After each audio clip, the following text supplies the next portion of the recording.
It was a sweltering afternoon in late July when Jamal, a 12-year-old boy from the south side of Chicago, was riding his rusty bike down the cracked pavement of Ashland Avenue. His shirt clung to his back with sweat, and his shoes, 2 sizes too small and riddled with holes, slapped against the pedals with every push. He wasn't heading anywhere in particular. School was out for the summer, and there wasn't much to do in his neighborhood except ride, dream, and try to stay out of trouble. His mother was working a double shift at the diner, and his little sister was at their neighbor's house, so Jamal was alone, just like most days. As he coasted around a corner, something odd caught his eye. A sleek black Mercedes-Benz parked awkwardly along the curb, hazard lights blinking. The car seemed wildly out of place amid the battered sedans and half-wrecked pickup trucks. Even more surprising was the man standing next to it. He was older, maybe in his late 50s, with a silver goatee and neatly pressed slacks that screamed money. Sweat beaded at his brow, and he looked frustrated, pacing near the rear of the vehicle, cell phone held uselessly in the air. Curiosity got the better of Jamal. He slowed to a stop and studied the situation from a distance. The back right tire was flat, completely shredded. The man appeared to be having trouble getting a signal on his phone, and no one else on the block seemed to notice or care. Jamal hesitated. He had seen enough bad things happen in his neighborhood to know when to keep his head down. But something about the man, the way he kept sighing and muttering to himself, made Jamal feel sorry for him. Without thinking too much, he pedaled closer. "Hey, sir," Jamal called, his voice cracking slightly. "You need help." The man turned and looked at Jamal with surprise. For a second, Jamal wondered if he'd made a mistake. People didn't usually appreciate a random kid offering help, especially not one who looked like him. Skin dark as the night, clothes faded from too many washes, and a reputation, fair or not, shaped by the neighborhood he came from. But instead of brushing him off, the man sighed and offered a weak smile. "Yeah, I do, actually. My tire blew out, and I can't get a signal on my phone to call for roadside assistance." Jamal nodded and parked his bike by the curb. "I know how to change a tire. My uncle taught me." "You got a spare?" The man blinked in surprise. "You know how?" Jamal shrugged. "Yeah, I help him at his shop sometimes. I can show you, or I can do it for you." After a moment's hesitation, the man popped the trunk. "If you really can do it, I'd be grateful." Jamal worked quickly and confidently, even though the car was much newer than anything he'd ever worked on. He retrieved the jack and the spare from the trunk, loosening the lug nuts and lifting the car with practiced ease. The man watched, impressed, as Jamal worked silently under the hot sun. 10 minutes later, the spare was on and the flat tire was in the trunk. The man handed Jamal a clean handkerchief from his glove compartment, which the boy used to wipe the grease from his hands. "What's your name, kid?" the man asked. "Jamal," he replied. "Jamal Carter." "I'm Richard Williams," the man said, offering a hand. "That was impressive, Jamal. You really saved me a lot of time." Jamal shook his hand, his small fingers swallowed by Richard's grip. "No problem, sir." There was a pause, and then Richard reached into his wallet, pulling out a crisp $100 bill.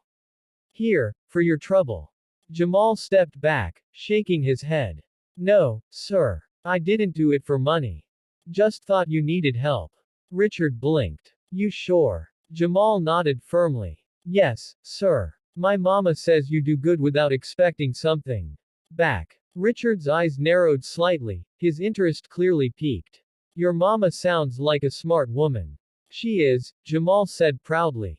"Works 2 jobs. She says I gotta stay in school, make something of myself." Richard looked at the boy for a long moment.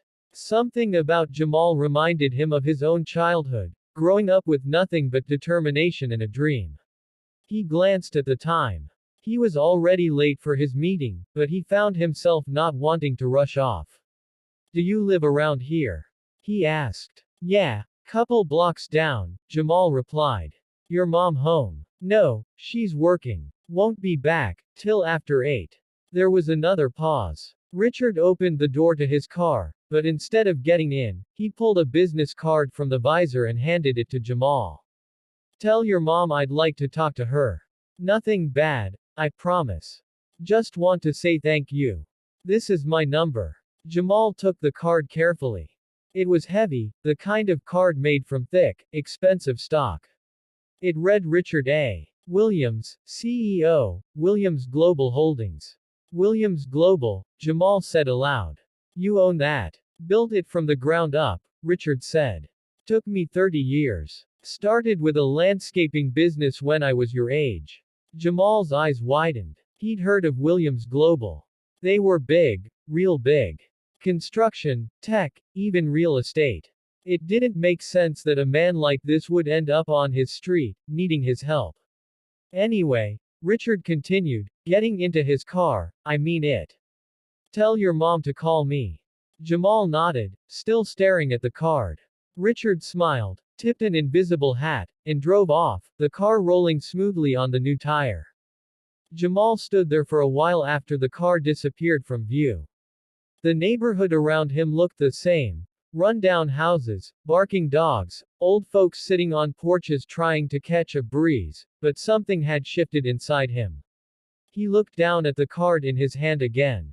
The corners were sharp, the lettering gleamed in the sun. For the first time in a long while, he didn't feel small or invisible.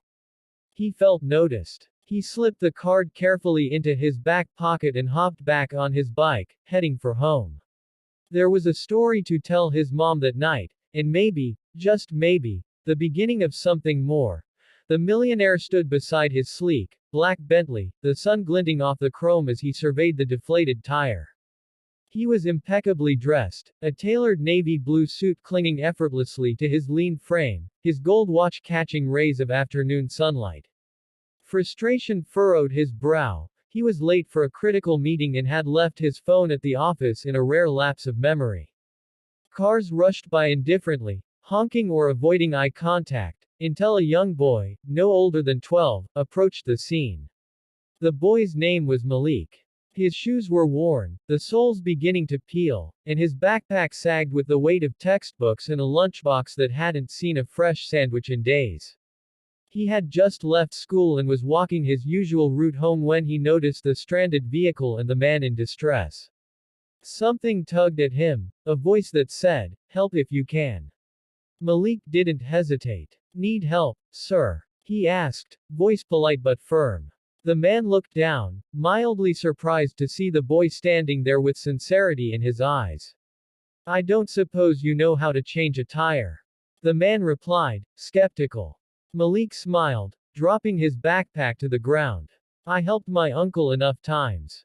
I think I do." With barely a nod, Malik went to work. He located the spare, loosened the bolts, and talked softly as he worked, about school, his love of science, and how he wanted to become an engineer. The millionaire, whose name was Richard Whitmore, watched him closely. There was something striking in the way Malik moved. Focused, determined, not asking for anything in return. 15 minutes later, the spare was on and the Bentley was roadworthy again. Malik wiped his hands on his pants and reached for his backpack. "All done. You should get to your meeting," he said. Richard opened his wallet, pulled out a few crisp bills, and offered them. Malik glanced at the money but shook his head. "No thank you, sir. I just wanted to help." The man was stunned. "Are you sure? That was good work." Malik smiled again. "Helping doesn't always need a reward." Then he turned and walked away, his steps light and sure, while Richard stood rooted to the spot, money still in his outstretched hand. The rest of the afternoon unfolded like any other for Malik. He went home, did his homework at the kitchen table while his mom prepared dinner from what little was left in the pantry, and eventually went to bed in a room he shared with his younger brother. But for Richard, the day ended differently. That evening, Richard couldn't shake the image of the boy who had changed his tire with more grace and character than most adults he encountered. He did some asking around. He was a man of influence, after all. Within 2 days, he had Malik's name, his school, and even the address of the tiny apartment the boy shared with his family. He could have reached out immediately, but Richard wasn't interested in offering charity. He wanted to understand. A week later, Richard showed up at Malik's school. The principal escorted him through hallways lined with cracked tiles and outdated posters, finally arriving at a classroom where Malik was giving a presentation on electricity using a model he had cobbled together with wires, batteries, and light bulbs from broken toys.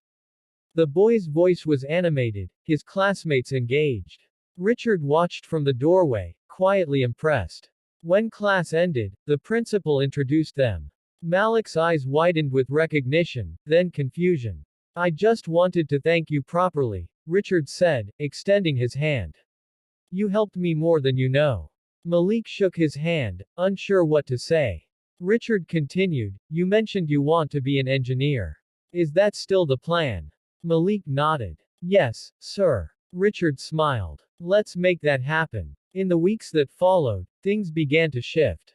Richard invited Malik and his mother to his office, a sprawling corner suite in one of the city's tallest buildings.